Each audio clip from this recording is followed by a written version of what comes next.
Monsieur le proviseur de l'école hôtelière de Paris Jean Drouin, en charge du dossier laïcité au SMT de LMSA, Monsieur Didier Georges. Monsieur le directeur du pôle politique et actualité de l'IFOP, Monsieur François Cros. Madame la secrétaire générale du CNAL, Madame Marie-Laure Tirel, chère Marie-Laure. Chers membres, collègues du Comité national d'action laïque. Mesdames et messieurs les intervenants et animateurs de nos tables rondes. Mesdames et messieurs les participants, chers camarades et chers amis. C'est avec une très grande joie et fierté que je représente aujourd'hui notre fédération de parents d'élèves, organisation membre du Comité national d'action laïque, avec nos amis de la Ligue de l'enseignement, des DDEN, de l'UNSA Éducation et du SNSA, pour ouvrir ce colloque de restitution des travaux menés en 2024-25 sous la présidence de la FCPE sur le thème « Choisir l'école publique » et prendre la parole au nom du CNAL ce 12 novembre 2025 pour fêter également avec quelques semaines d'avance les 120 ans de la loi de séparation des églises et de l'État. Je tiens tout d'abord à remercier sincèrement l'école hôtelière de Paris Jean Drouin et M. Didier Georges pour leur accueil dans ce magnifique établissement qui incarne l'excellence et le rayonnement d'une formation publique à l'hôtellerie et la restauration. Permettez-moi également d'exprimer tous les remerciements du CNAL à tous les experts qui nous ont permis de bénéficier de leurs contributions éclairées dans le cadre des auditions organisées au printemps dernier, dont plusieurs d'entre elles sont présentes parmi nous et participeront aux échanges de nos tables rondes. Je les citerai en espérant n'oublier personne: Émilie Cuchel, William Marois, Youssef Souidi, Pierre-Michel Menger, Pierre Mathieu, Martine Cohen, Alexis Da Silva, Laurent Fontenelle et Marina Gillot. Merci à vous toutes et tous pour vos constats et réflexions, témoignages précieux qui, avec des cahiers de doléances, ont grandement alimenté nos travaux et la rédaction du rapport dont la synthèse vous sera présentée tout à l'heure par Marie-Laure. Permettez-moi enfin de saluer à distance mon collègue et ami David Dumont, secrétaire général adjoint de la FCPE, qui a assuré avec Maud Le Westouet, ici présente, qui animera une des tables rondes, cette présidence du CNAL pendant toute l'année dernière, qui n'a pas pu être présent parmi nous et à qui revenait ce propos d'ouverture. Mes mots seront aussi les siens. Le CNAL est depuis 1953 un collectif historique de défense et de promotion de la laïcité dans l'école. Une vigie militante qui a vocation à favoriser le rassemblement de toutes les organisations laïques ayant un objectif commun: améliorer l'école publique et laïque, car elle est l'école de tous et la seule école libre. Son colloque national est organisé ce 12 novembre 2025, à quelques semaines de l'anniversaire des 120 ans de la loi du 9 décembre 1905, texte fondateur de la laïcité, ce principe essentiel de notre République qui façonne notre société et nos institutions. La loi de 1905 garantissant la laïcité n'est pas seulement un héritage du passé. Elle est une promesse constante pour l'émancipation, la liberté, l'égalité et la fraternité. La laïcité, c'est bien sûr la liberté de conscience, le respect de toutes les convictions religieuses ou philosophiques. C'est aussi la garantie que nul ne sera discriminé ou privilégié en raison de ses croyances.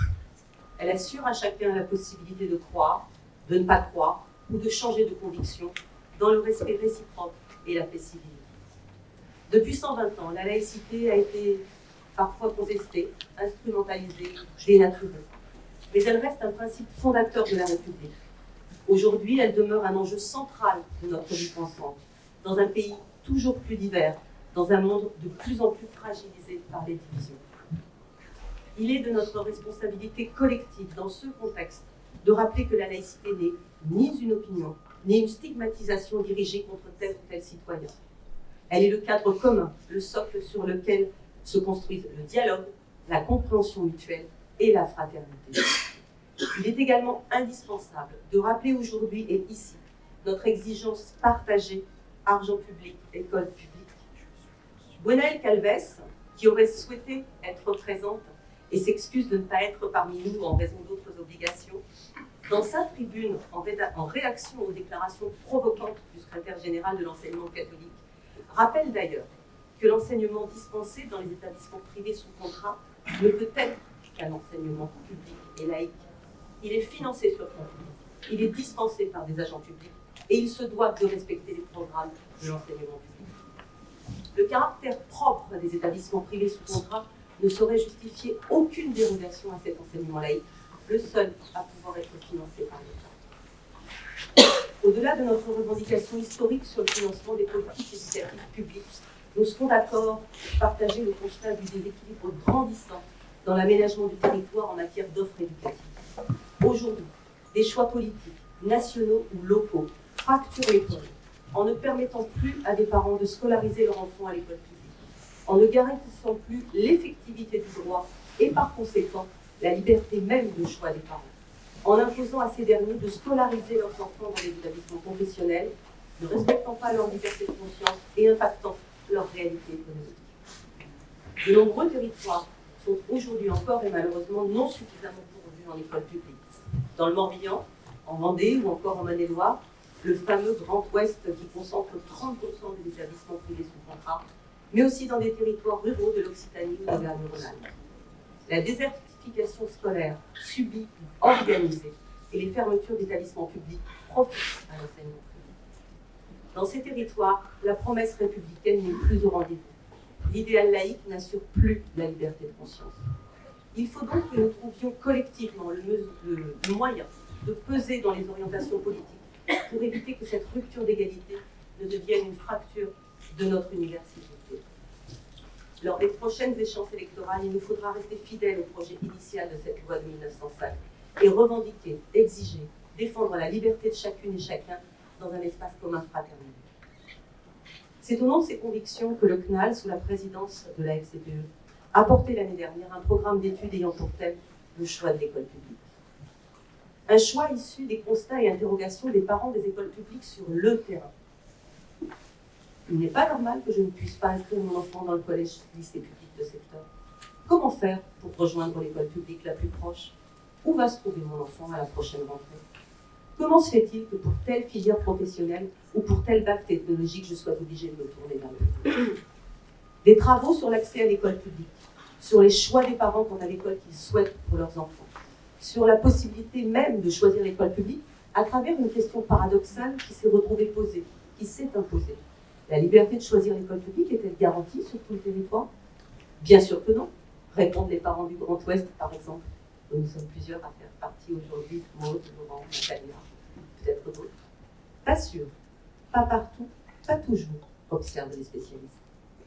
La liberté d'enseignement, la liberté de choisir l'école privée semble bien souvent, trop souvent, se retourner contre l'école publique, sur de nombreux territoires. Alors que l'école publique est un droit, comme tout service public, et que les autres modalités de scolarisation relèvent d'un choix des familles garanti par la liberté d'enseignement.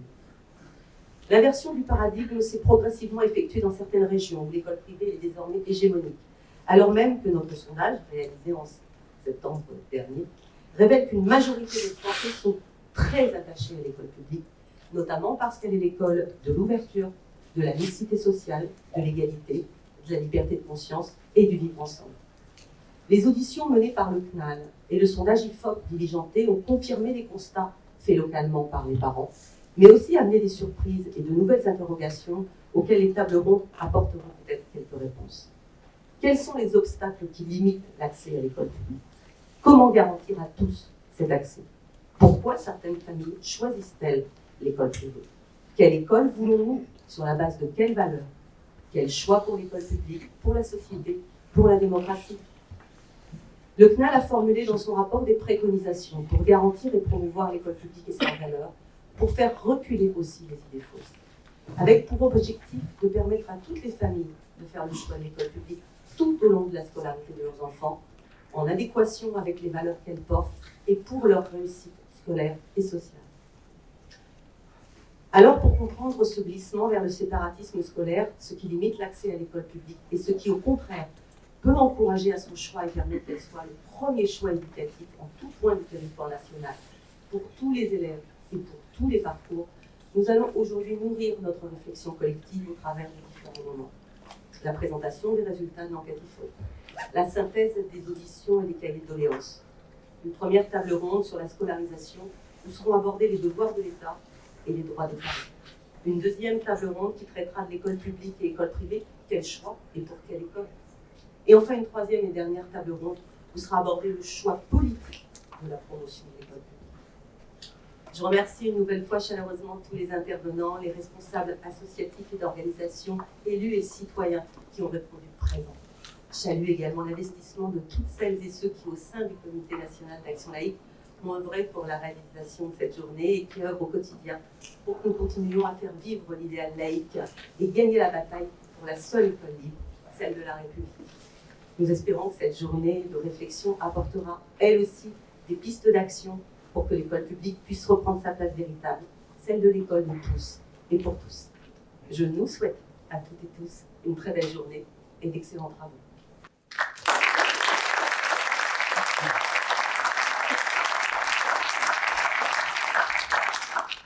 Merci Florence. Et donc nous accueillons Monsieur Vallée, qui remplace au pied levé le proviseur, donc qui est le DDFPT, le directeur des travaux, et qui va pouvoir nous faire la présentation à la place. Là, c'est mieux. Mesdames et messieurs, oui, effectivement, je vous prie d'excuser de Georges retenu à Matignon ce matin, mais vous avez, pour bon nombre d'entre vous, apercevoir l'accueil petit déjeuner. Nous sommes très ravis de vous accueillir dans notre établissement, école hôtelière publique de Jean Drouan, école hôtelière de Paris.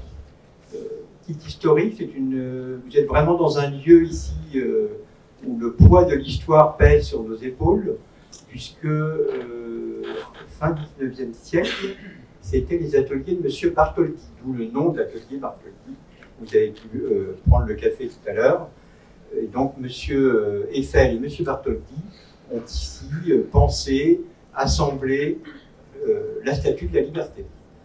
Puis, en 1936, Jean Drouan, alors vous connaissez tous Drouan, on a remis la semaine dernière le prix Goncourt et le prix Renaudot dans le fameux restaurant Drouan Place Delton. Alors là, c'est son fils qui a eu l'idée d'ouvrir une école hôtelière. Pourquoi ouvrir une école hôtelière? Comme on était entre les deux guerres et que la guerre 14-18 avait été une véritable boucherie, il manquait de personnel. Et il a eu, alors je ne vais pas utiliser d'adjectif, est-ce que c'est la perfidie, l'intelligence, je ne sais pas. Il a créé une école hôtelière privée à l'époque, mais il l'a fait financer par l'État. Puis le temps a passé et on se retrouve à cohabiter. L'école hôtelière de l'époque de M. Drouan est devenue un CFA, dépendant de la Chambre de commerce. Un CFA, on a souvent l'habitude, dans la profession et dans le grand public, d'appeler le CFA Médéric, du nom de la rue. Et ensuite, la création d'un EPLE, donc d'un lycée public. Sauf qu'aujourd'hui, je ne vais pas y aller par quatre chemins, le CFA nous met dehors. Alors, je me permets de le dire parce que Madame Pécresse le dit elle-même dans ses discours. Donc, je me dis, allons-y, relisons le même discours.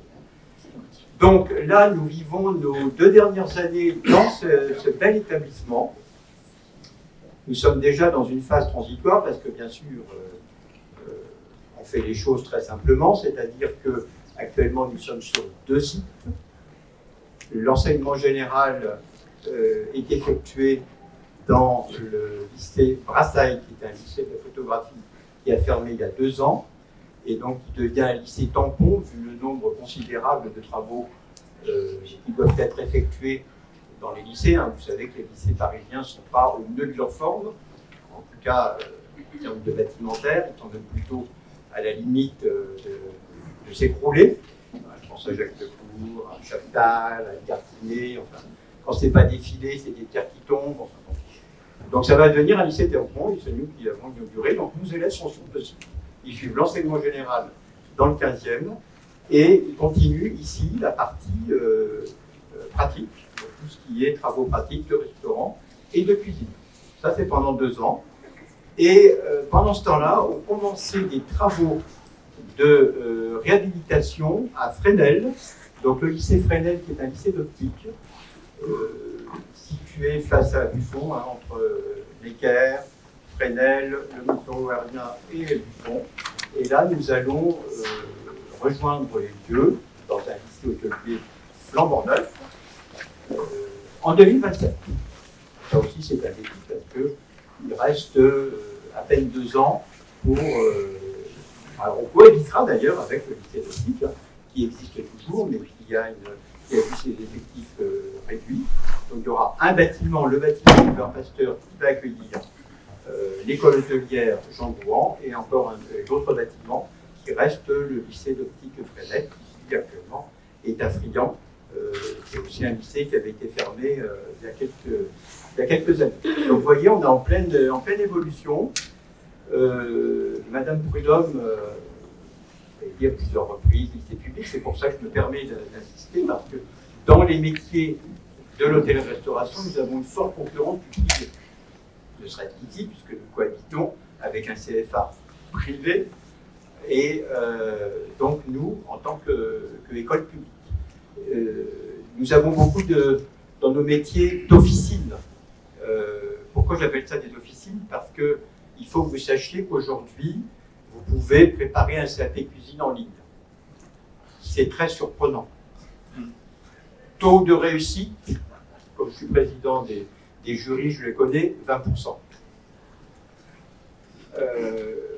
Régulièrement, des anciens formateurs ont participé, je ne vais pas citer les noms parce que vous les connaissez, ont participé à ces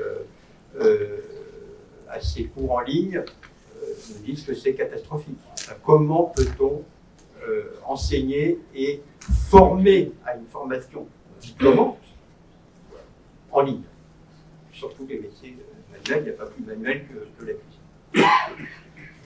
Donc voilà, il y a cette concurrence, mais nous œuvrons dans notre nouveau projet parce que bien sûr, l'idée c'est aussi de nous développer, puisque jusqu'à maintenant ici, nous n'avons pas pu avoir des formations par alternance, puisqu'on nous répondait systématiquement, bah non, c'est pas possible, il y a le CFA, ça a fait une concurrence.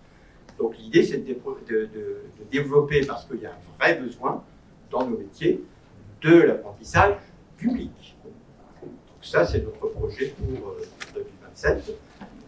Je pense qu'on va le concrétiser parce que vous savez qu'il y a quand même 200 000 postes qui sont vacants dans les métiers de l'hôtellerie-restauration.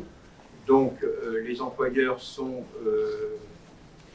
très très friands de nos élèves, et si vous pouvez les débaucher un petit peu avant la fin de leurs études, donc je passe mes journées à leur expliquer que c'est quand même mieux que l'étudiant ou l'élève qui termine son cursus, son bac pro ou son bac techno ou son BTS, mais on est confronté comme partout à des difficultés économiques pour les étudiants, et parfois le fait d'être payé, même si ce n'est pas non plus des sommes folles, mais enfin, ça attire quand même nos étudiants. Donc le développement de l'alternance, en particulier au niveau du BTS, alternance publique, nous intéresse fortement.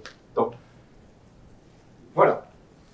Lycée historique, nous avons 400 élèves, du baccalauréat, bac technologique, du BTS, de la licence en lien avec Sorbonne Paris Nord, des cours pour adultes, bien sûr. Nous hébergeons ici une grosse structure du GRETA des métiers de l'hôtellerie et de la restauration, et nous donnons aussi des cours du soir avec la mairie de Paris. C'est un système qui est très développé dans un tas de domaines, d'ailleurs pas que dans l'hôtellerie-restauration. Donc on est vraiment ravis de vous accueillir toute la journée ici. Vous pourrez bénéficier de nos locaux pour déjeuner. Vous serez aujourd'hui en contact, vous avez déjà aperçu ce matin, avec des élèves de première bac pro, déjà un petit peu d'expérience, et ils se feront une joie de vous accompagner, de vous accueillir, de vous renseigner. Merci beaucoup, bonne journée, puis à tout à l'heure.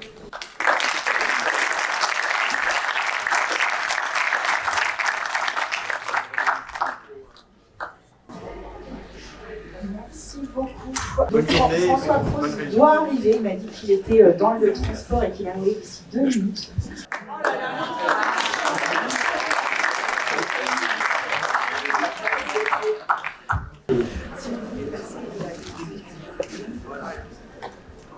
Alors j'ai le plaisir au nom de l'IFOP de vous présenter cette belle enquête sur un vieux sujet qui souvent agite la rentrée scolaire, c'est-à-dire le match public-privé, qui a pris beaucoup d'actualité depuis l'affaire Stanislas, le scandale Betaram, qui ont un petit peu déterré, hein.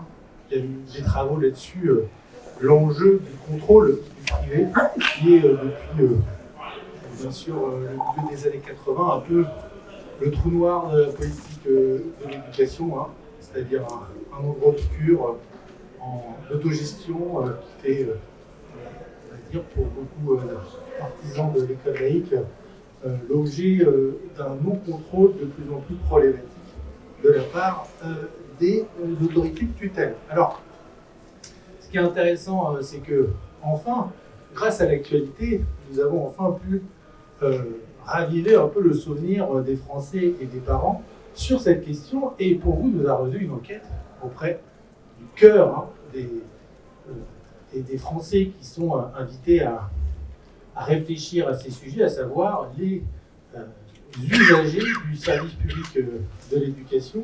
Donc on a réalisé une enquête auprès de 1000 parents, élèves, d'enfants scolarisés dans le primaire et le secondaire.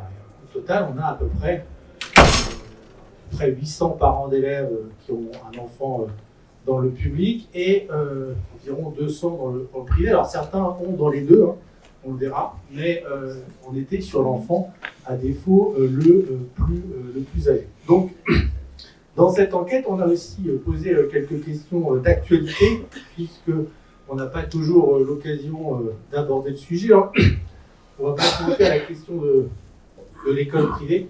Elle a été, bien sûr, sur le devant de la scène lors du grand projet de loi Savary, qui a été enterré en 1984. Il a émaillé, bien sûr, le débat public à coup de grandes pétitions. On se souvient de la grande pétition de 11 millions de personnes à l'occasion de la loi Debré. Hein, je crois que c'est un record, on a jamais eu une pétition aussi élevée. Mais il faut reconnaître qu'en dehors de ces grands moments, on avait aussi, bien sûr, 93-94, la mobilisation contre le projet de Pérou concernant les allocations. Mais bon, tout ça pour dire qu'à part ces grands moments, on a relativement peu d'événements qui permettent enfin d'accrocher les Français sur le sujet. Et la première question qu'on a posée, elle va, j'imagine, faire plutôt plaisir, c'était sur la question dans cette question de perception d'école privée, la question de la prière en classe dans l'enseignement privé catholique. Voilà, on a rarement des secrétaires généraux du système catho qui prennent des positions aussi radicales, hein, qui sont d'ailleurs assez significatives d'un revirement plus général, notamment chez les jeunes. Il faut faire une enquête auprès des jeunes curés. On retrouve chez les curés, par exemple, des jeunes beaucoup plus radicaux que des aînés qui sont beaucoup plus dans un esprit Vatican II et plus modéré. En tout cas, ça se traduit voilà, par des prises de position assez radicales et polémiques. Et quand on pose la question aux Français, est-ce que vous êtes opposé ou pas à ce que dans les établissements privés religieux sous contrat avec l'État, voilà, on puisse faire une prière avec les élèves sur les heures de classe. Bien sûr, tout est une question de précision. Vous voyez, sur les heures de classe, et on a un chiffre quand même qui montre qu'aujourd'hui, cette position est rejetée par une majorité de Français. Les données des Français sont en bleu, celles des parents en rouge. Et par contre, vous voyez que sur la cible qui nous intéresse le plus, qui est quand même le cœur de l'enquête, les réponses des parents d'élèves, elles sont beaucoup plus mitigées. Et on retrouve en fait une problématique, on va dire, un petit peu de consumer, c'est-à-dire quand on est vraiment concerné par le sujet, on a un rapport beaucoup moins distancié et intellectualisé à tout un ensemble de sujets. On se retrouve avec des questions de ce type. Il ne voudra pas échapper, vous avez en dessous les résultats selon si on a des enfants dans le public et dans le privé. Et vous voyez quand même le taux de parents du privé qui sont opposés à cette décision est de 42%. Ce qui, je trouve, est intéressant. La position du secrétaire général qui a fait polémique est quand même rejetée par plus de 4 parents d'élèves sur 10, donc près de la moitié, entre guillemets, dans le secteur privé. Mais ce n'est pas pour autant que dans le public, on y voit un problème. Et je pense que ça vient du fait de la méconnaissance aussi d'une grande partie des parents qui pensent qu'au fait, à partir du moment où on met ses enfants dans le privé, on peut faire des prières à tout moment, alors que, comme vous le savez, ce n'est pas du tout comme ça que c'est cadré. Alors, au-delà de ça, l'IFOP est un vieil institut. Alors, nous existons depuis 1938. Nous n'avons pas retrouvé dans nos archives des enquêtes faites au moment de la loi Debré de 1959, mais on a retrouvé à l'occasion d'un grand moment où en fait s'est posé dans le débat public vraiment, et c'est d'ailleurs la dernière fois et presque la seule fois, la question de l'existence ou pas de l'école privée en France, et vous le savez tous, il y avait une mobilisation exceptionnelle dans l'opinion et dans la rue de l'école libre, entre guillemets, et on était plutôt à un niveau assez élevé de soutien et de défense qui dépassait bien sûr largement uniquement les parents qui ont des enfants dans ce secteur. Et si on compare les résultats, vous les avez en haut de l'arc en bleu, le taux d'adhésion à l'existence des écoles privées en France, il est d'environ 63%. C'est une baisse de quasiment 10 points en l'espace de 40 ans. Ça prouve que ce principe-là, il n'est pas remis en cause, mais il s'effrite. Il s'effrite quand même. Je vous rappelle que c'est un sujet de fond depuis des décennies, et on voit bien que, notamment sur les personnes très favorables, ceux qui ont un avis construit sur le sujet, ils sont passés de 37% à 19%. Donc les personnes qui défendent le plus le principe de l'existence privée a été divisé par 2 en une quarantaine d'années. Donc on voit bien qu'il y a une baisse et un ramollissement de ce soutien au principe de l'existence du privé. Par contre, alors, chez les parents, on a un avis plus mitigé. Chez environ 7 sur 10 de défendent, qu'ils soient dans le public ou dans le privé, mais on a quand même les 2 tiers des parents qui sont dans le public, c'est en bleu plus petit, qui soutiennent aussi la chose. Donc là aussi, on retrouve toujours dans cette cible de parents d'élèves des données moins, on va dire, intéressantes dans la bataille qui peut vous opposer sur le sujet. Les données auprès des Français sont, elles, quand même plus intéressantes. Mais c'est pas forcément les résultats d'ensemble qui sont intéressants à observer. Hein. Si on regarde un petit peu le profil des parents qui sont favorables, des parents d'élèves favorables aux classes en ligne, hein, ça veut dire que, par exemple, vous avez, comment vous aider à lire ça, on a, par exemple, 90% des parents qui sont catholiques pratiquants qui sont favorables au principe de l'enseignement privé en France. Ça tombe à 59% chez les personnes sans religion et athées. Et politiquement, c'est bien sûr défendu par le centre droit ou les personnes situées à droite. Ça l'est beaucoup moins à l'extrême gauche, autour de 52%. Mais vous voyez, à l'extrême gauche, où on a souvent quand même un avis assez contestataire sur tout le système au sens large, on n'a pas un rejet viscéral de ce principe de l'existence du privé en France. Par contre, on a une donnée beaucoup plus intéressante. Je relisais là récemment la mobilisation de 1959 et les 11 millions de signatures de la poreuse pétition. Le principe, c'était à école publique, fonds public, à école privée, fonds privé. C'est d'une logique et d'une simplicité même. Hein. C'est un élément qui est plus que jamais partagé par nos parents, puisque vous voyez, à la question à propos du financement de l'enseignement privé à laquelle les 2 opinions sont êtes-vous le plus d'accord, on a une majorité de parents, 60%, qui estiment que l'école privée doit être à la charge des parents. Ça a progressé de 18 points en une quarantaine d'années.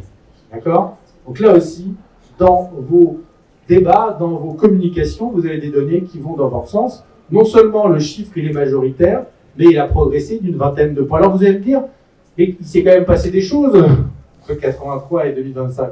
Bah, on a regardé, on a cherché des questions claires sur le sujet de l'école privée qui vont dans le fond, il y en a très peu. Parce que je vous dis, à part la mobilisation de 93, à part la polémique depuis Stanislas plus récente en 2023, on n'a quasiment aucun sondage qui a été publié sur le sujet. Ce qui montre aussi à quel point en fait, c'est devenu un non-sujet du débat public et donc du débat médiatique, et donc peut amener à produire et à commander des sondages à des instituts comme le nôtre. Bon, en tout cas, vous voyez que, y compris chez les parents d'élèves du privé, c'est ce sentiment qu'il faut avant tout que l'école privée soit la charge financière du privé, et pas significative aussi. Vous avez 42% des parents d'élèves du privé qui estiment, qui partagent ce point de vue sur ce sujet. Donc on n'est pas sur quelque chose qui serait ultra clivant. Bien sûr, les 2 tiers du public, les parents du public le sont, mais c'est ça qui est intéressant. Et Politiquement, si on regarde un petit peu le détail, ce point de vue, cette logique qui devrait être, qui a le mérite de la cohérence, elle est partiellement partagée par les personnes âgées, par les personnes qui sont notamment athées, à 69% selon le degré de croyance, et politiquement, on est assez surpris. J'en parlais avec Jérôme Fourquet, parce qu'il aime beaucoup toujours ces questions. Jérôme, notre responsable à l'IFOP, l'autopositionnement idéologique montre un certain consensus sur le sujet. Donc on n'est pas sur la querelle scolaire historique depuis un siècle qui oppose les deux France, vous voyez, avec la gauche et la droite. Finalement, là-dessus, il y a un effet d'âge qui joue, il y a un effet de rapport de degré de religiosité, mais politiquement, c'est relativement consensuel. Il y a cet indicateur. D'autres indicateurs montraient que, par exemple, chez les personnes qui sont proches des LR, par exemple, ils sont plus réticents que la moyenne. Mais en tout cas, idéologiquement, on n'est pas sur quelque chose qui est trop polarisé. On est sur un point de vue globalement consensuel.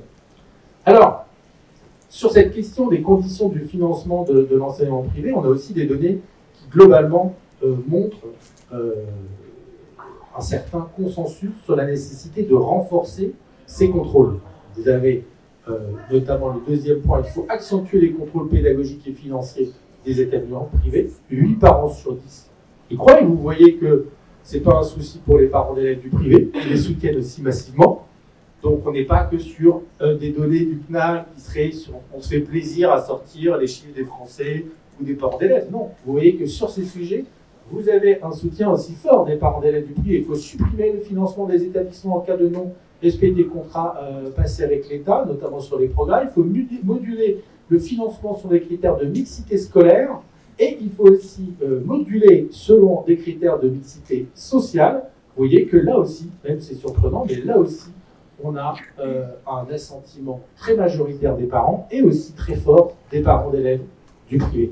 Donc la logique séparatiste de ghetto social qu'on retrouve dans les écoles privées, je pense qu'une partie des parents en ont eux-mêmes conscience et ils pensent qu'il doit y avoir un seuil de tolérance, entre guillemets, au fait de pouvoir admettre non seulement des élèves qui peuvent être en difficulté scolaire, mais aussi, par exemple, des boursiers ou des familles socialement défavorisées. Donc là aussi, c'est une petite bombinette qui vous pourrez mettre dans le camp des adversaires, entre guillemets, puisque c'est pas seulement les Français, c'est aussi leur propre, on va dire, leur propre client, entre guillemets, si je peux permettre cette expression qui n'est pas forcément bonne. Dans le détail, sur le profil des parents d'élèves favorable à l'accentuation des contrôles pédagogiques, bien sûr que c'est porté à la gauche, bien sûr, c'est porté par les personnes qui sont plus dans le privé, mais globalement, on n'a pas non plus quelque chose qui serait un objet de clivage particulièrement fort.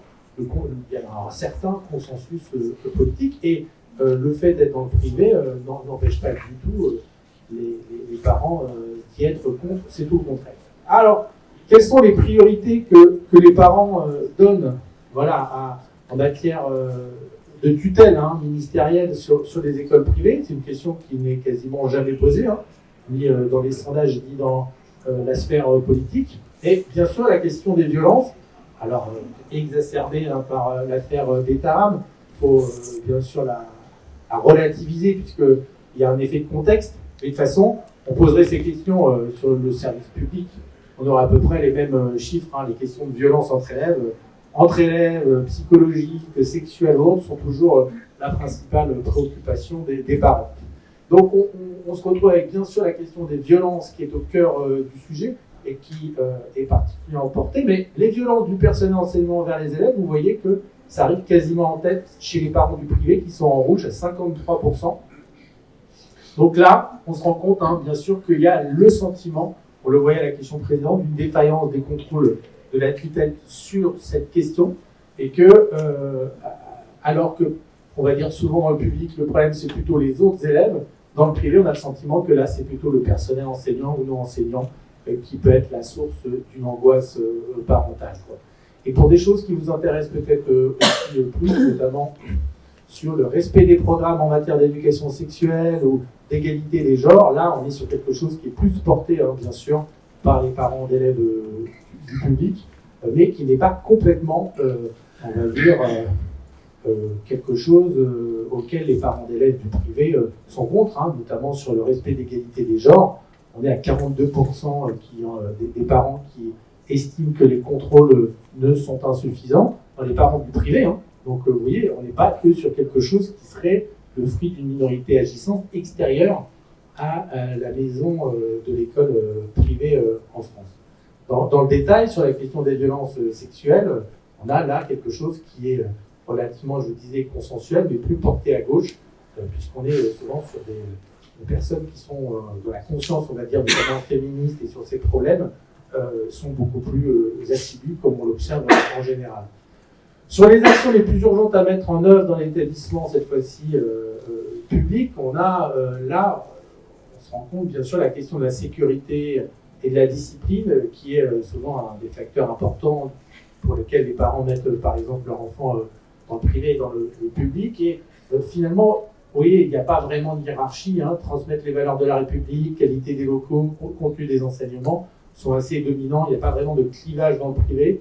On a la question qui n'est peut-être pas forcément totalement compris, qui est-ce qu'il faut intégrer le privé dans le service public, qui elle partage beaucoup plus le point de vue des parents, environ 50%, mais la question de la mixité scolaire et sociale, elle est quand même dans les mesures urgentes sur lesquelles il faut agir, et elle n'est pas particulièrement clivante entre le public et le privé. Sur le contenu des enseignements, là aussi, on était sur quelque chose qui fait vraiment l'unanimité et qui n'engendre pas vraiment de clivage particulier.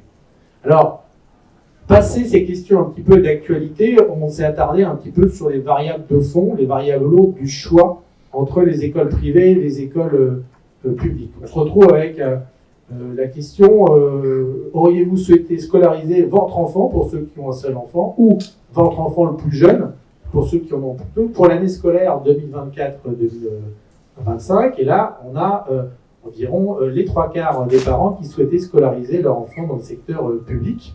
Mais tous n'étaient pas forcément, tous n'ont pas forcément obtenu ce qu'ils voulaient. On a 27% qui souhaitaient dans le privé, mais vous voyez que certains souhaitaient quand même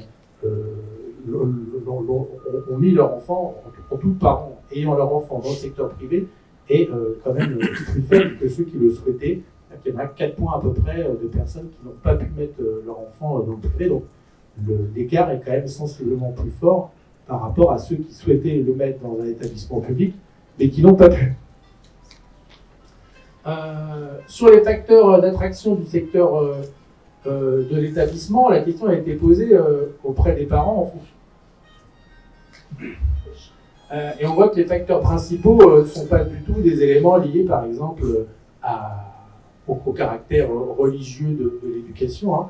On a les valeurs portées, c'est tout en bas, 46%, les valeurs portées par l'établissement.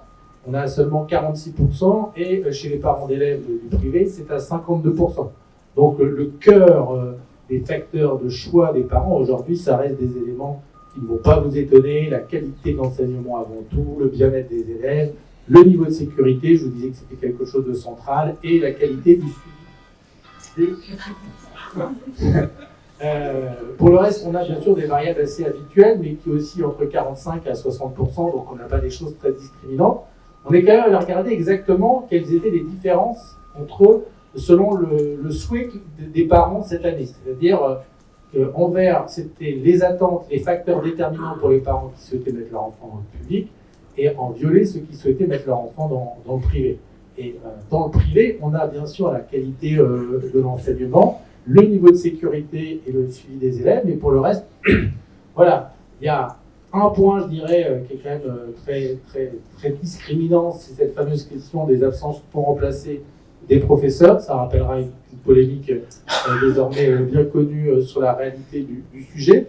Et les valeurs portées, bien sûr, religieuses et éducatives par l'établissement. Là, on a un gros écart entre les deux univers, mais pour le reste, on n'est pas forcément sur des choses très distinctives. Notons quand même que voilà, le privé se distingue aussi sur le type de pédagogie, par exemple le bilinguisme, accueil avant 3 ans, des choses qui peuvent être des plus-values là aussi en termes de contenu d'enseignement. qui ne sont pas forcément, qui pourraient être des choses beaucoup plus développées dans le public.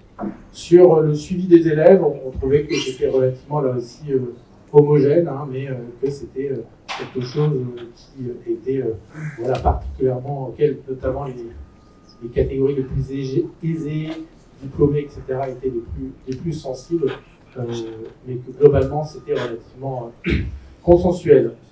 Pour avancer, on avait aussi travaillé la question du motif de l'incapacité de choisir l'établissement. Donc là, c'est le détail des parents qui n'ont pas pu mettre leur enfant dans le secteur qu'ils souhaitaient. On leur a demandé, mais alors pourquoi vous n'avez pas pu mettre vos enfants là où vous souhaitiez. Donc avant tout, c'était l'absence de type d'école souhaitée. Donc ça, c'est des choses sur lesquelles on est plutôt sur la problématique de l'offre. Le coût quand même est quelque chose d'important. Scolarité, transport, cantine, c'est quelque chose qui joue beaucoup. Vous avez quand même, c'est le facteur numéro 1 pour les parents d'élèves dans le privé qui n'ont pas pu le faire. Donc on voit quand même que c'est une variable lourde et pour le public, les freins sont plutôt de l'ordre du contenu d'enseignement, notamment l'absence de formation proposée dans l'établissement désiré. C'était aussi, on le voyait aussi avec l'absence de type d'école. On est plutôt sur une problématique d'offre ou de place. Hein. Vous voyez, 40% dans le privé qui explique qu'il n'y avait pas de place. Donc ça confirme cette problématique essentielle d'offres et aussi de coûts, bien sûr, pour le privé. Alors, autre élément un peu plus polémique, c'est qui avait mis, bien sûr, sur le devant de la scène par l'affaire Stanislas, c'est la question notamment des discours progressistes, féministes, sur les questions de genre et l'application des programmes d'éducation sexuelle. On voit quand même que on a quand même un parent d'élève sur deux qui a choisi de scolariser leur enfant dans une école privée, qui l'a fait avec la volonté de les préserver des discours progressistes. Donc, on est quand même sur quelque chose qui est loin d'être négligeable. Ce n'est pas central, hein, on l'a vu tout à l'heure, c'est quand même principalement des enjeux de contenu, mais on voit bien que pour une partie notamment la plus religieuse, c'est les résultats selon le degré de religiosité des parents du privé. On voit que voilà, vous avez toujours une partie non négligeable des parents d'élèves du privé pour lequel cette, je ne dirais pas d'anti-wokisme, parce que je n'aime pas cette formulation, mais en tout cas, cette sensibilité, cette hostilité à l'éducation sexuelle et au programme sur l'égalité de genre est quand même un sujet, on ne peut pas le cacher. Et plus largement, là, on était un peu plus simplement sur est-ce que votre enfant ou vos enfants ont été scolarisés. Donc on voit que globalement, pour la plupart du temps, on est sur un choix qui est relativement homogène, hein. On a peu de mixte. L'essentiel, c'est soit uniquement dans le privé, soit uniquement dans le public, et avec une mixité entre guillemets des parcours qui est relativement minoritaire, mais qui n'est pas généralisé. Sur ceux qui ont uniquement scolarisé leur enfant dans une école publique, on voit quand même qu'il y a un effet social qui joue beaucoup. C'est avant tout les catégories populaires qui ressortent, les personnes peu diplômées, les personnes aussi en milieu rural qui ont moins le choix. Donc ça, c'est vraiment les gens fidèles, ce profil de gens fidèles. Il est général, on le retrouve dans toutes les parties de la population. Il est aussi fort chez les personnes athées ou chez les personnes d'extrême gauche.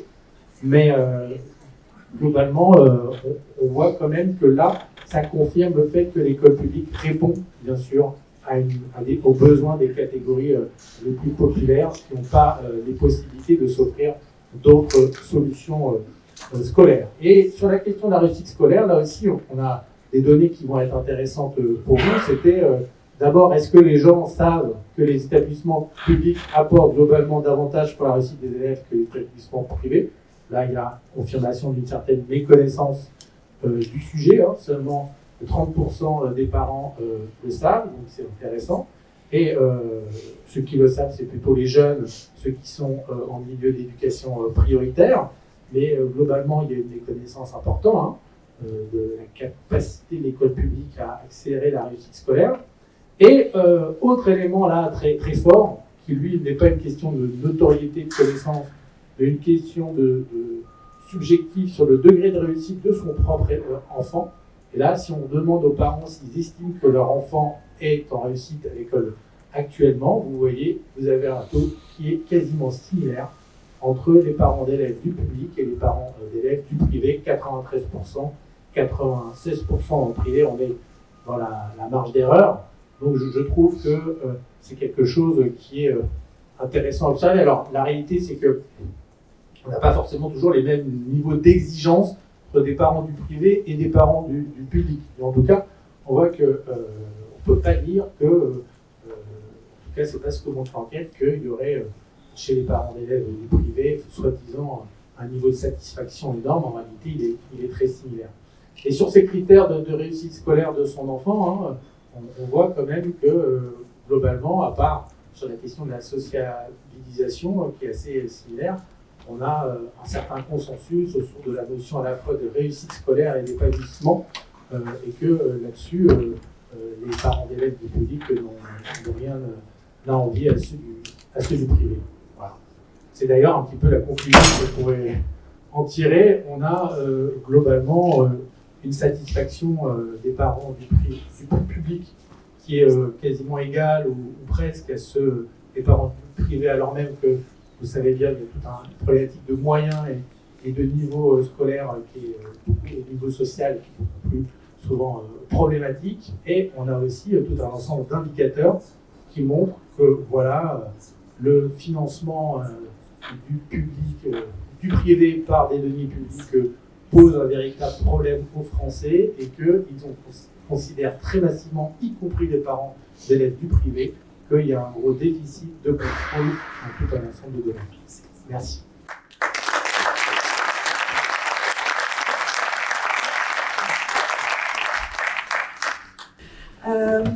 Mesdames et messieurs, en tant que secrétaire générale du CNAL, donc je me permets d'introduire mes propos par un mot de remerciement tout d'abord. Des remerciements envers les représentants des membres fondateurs du CNAL qui travaillent au sein de notre organisation et qui sont présents ce matin. Comme a pu le dire Florence en ouverture, le CNAL est historiquement le premier collectif à avoir œuvré largement en faveur de l'école publique que nous considérons tous ici comme le fondement, le creuset de notre République. Cela fait 72 ans que nous militons pour cela. Mes prédécesseurs avaient été visionnaires en réalisant l'affiche en 1959 sous le crayon de Jean Eiffel où une petite Marianne dessinait au tableau noir d'une classe et qui écrivait « Ne nous désunissez pas dès l'enfance. Une seule école, accueillante à tous les petits Français. » Le message est clair et pourtant, nous en sommes là.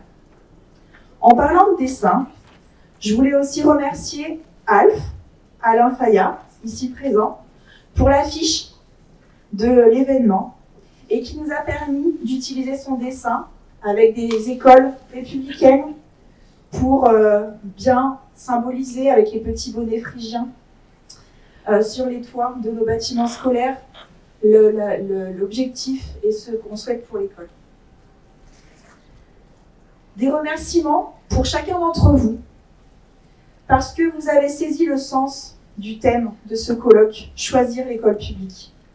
Son importance, son urgence, devrais-je dire, quand, en ce moment même, à quelques pas d'ici, nos parlementaires travaillent et votent les moyens qui seront attribués à l'éducation, à la jeunesse, à la culture, à tout ce qui devrait être la priorité pour l'avenir de notre pays. Apparemment, le ministère n'a pas saisi le sens de notre colloque, puisque aucun représentant de l'administration n'est présent aujourd'hui.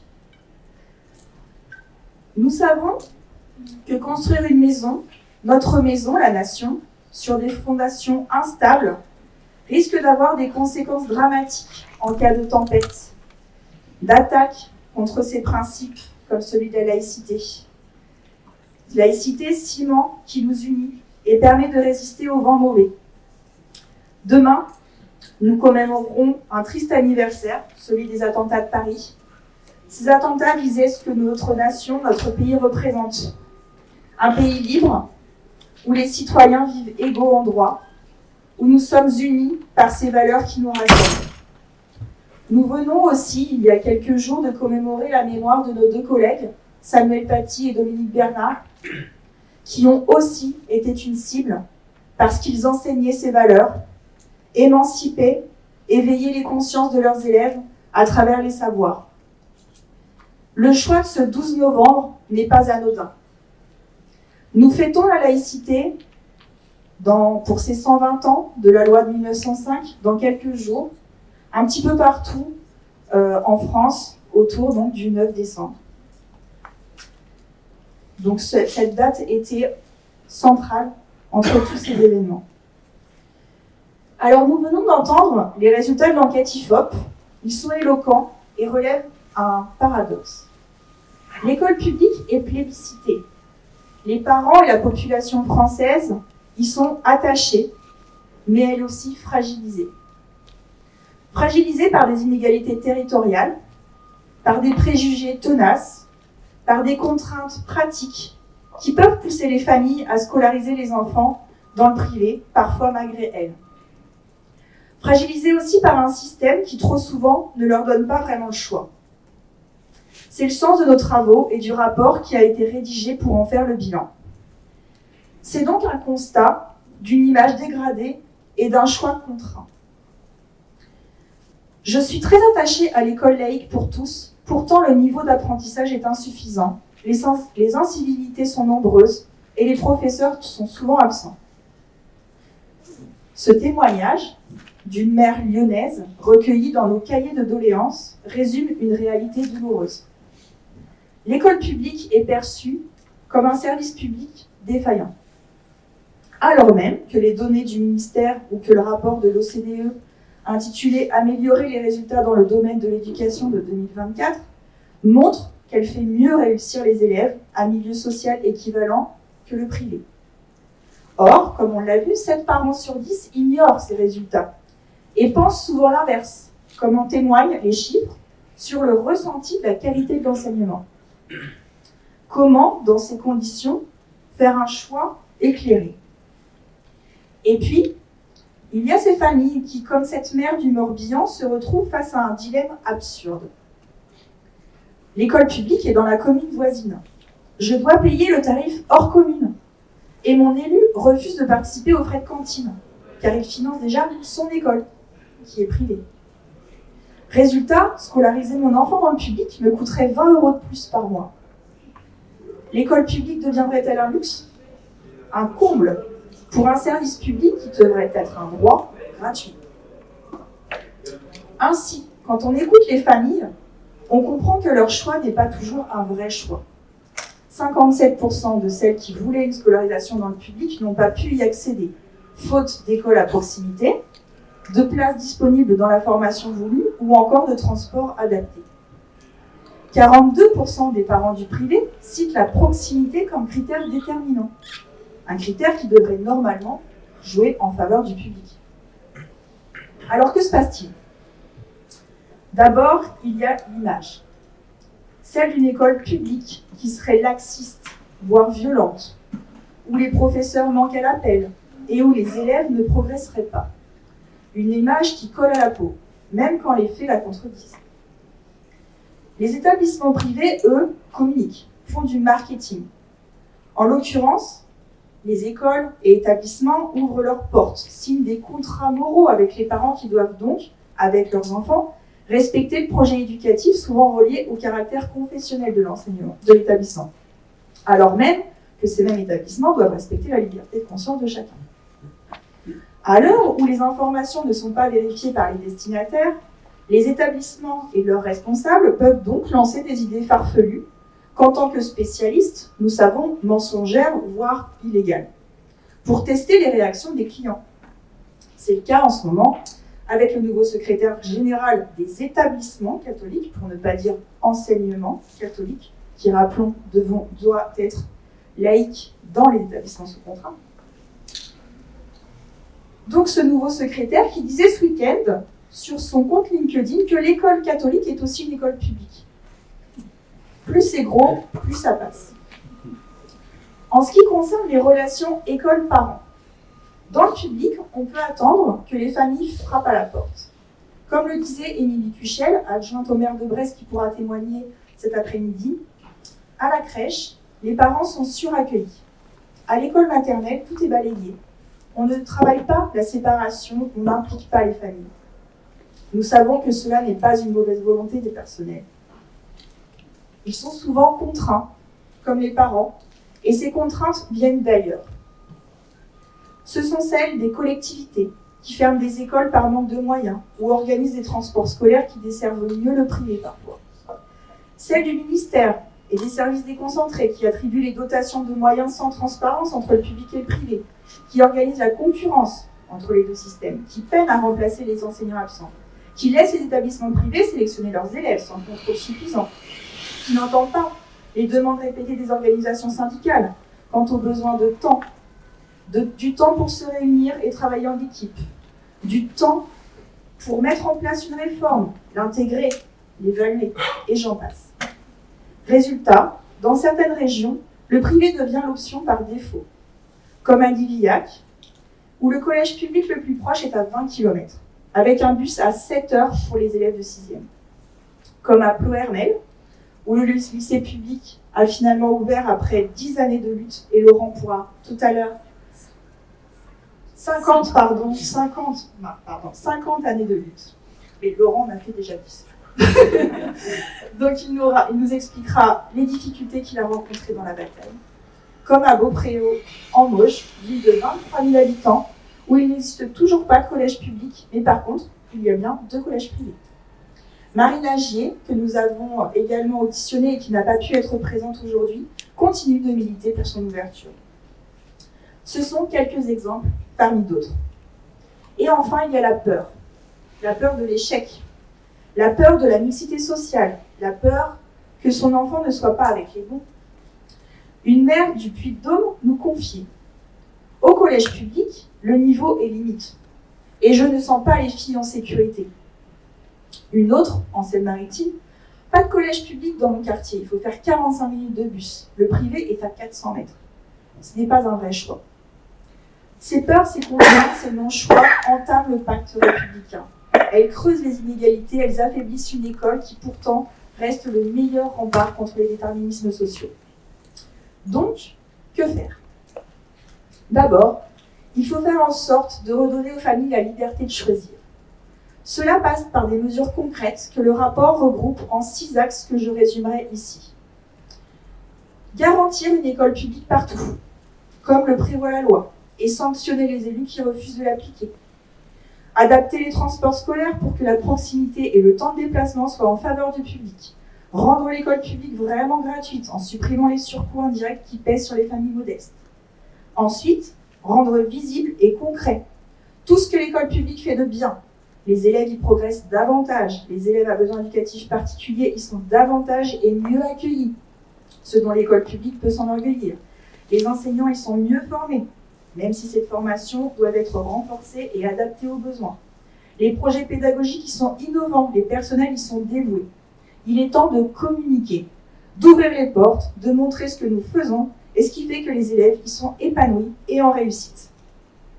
Puis, il faut mettre fin aux privilèges du privé. François Cros nous l'a dit, le sondage montre une certaine évolution qui s'est opérée ces dernières années, et je dirais même ces derniers mois, suite aux affaires qui ont été révélées depuis l'article d'Alexis da Silva sur Stanislas.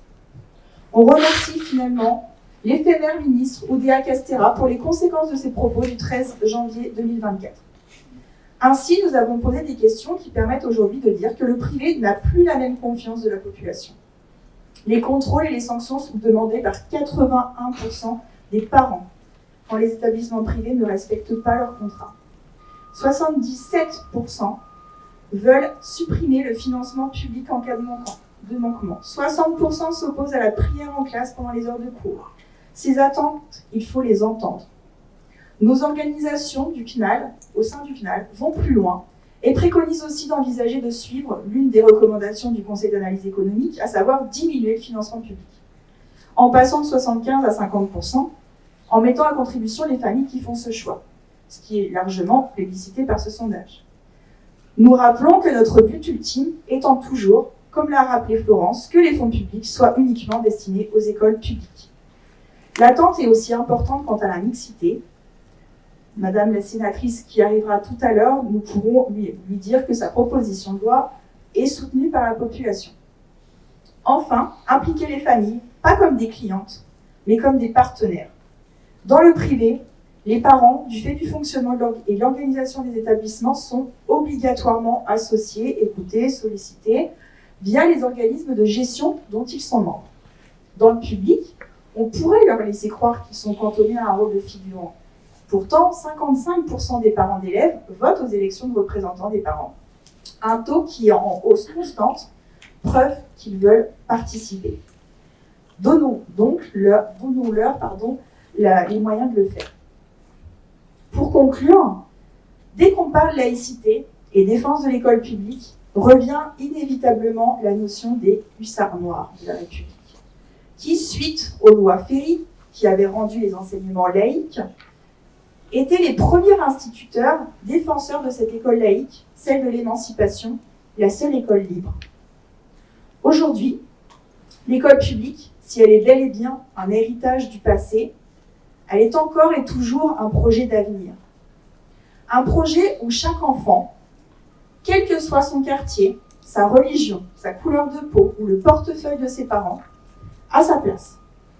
Un projet où la mixité n'est pas une contrainte mais une richesse. Un projet où la réussite ne se mesure pas seulement aux notes, mais à la capacité de vivre ensemble, librement et dans le respect de chacun et chacune. Un projet qui engage l'idée que tout élève est capable d'apprendre, de s'élever et de mettre sa pierre à l'édifice France. Les familles et les personnels du service public de l'éducation veulent y croire. Nous y croyons. Alors, soyons collectivement des hussards noirs. Donnons-leur les moyens de réaliser ce projet. Je vous remercie.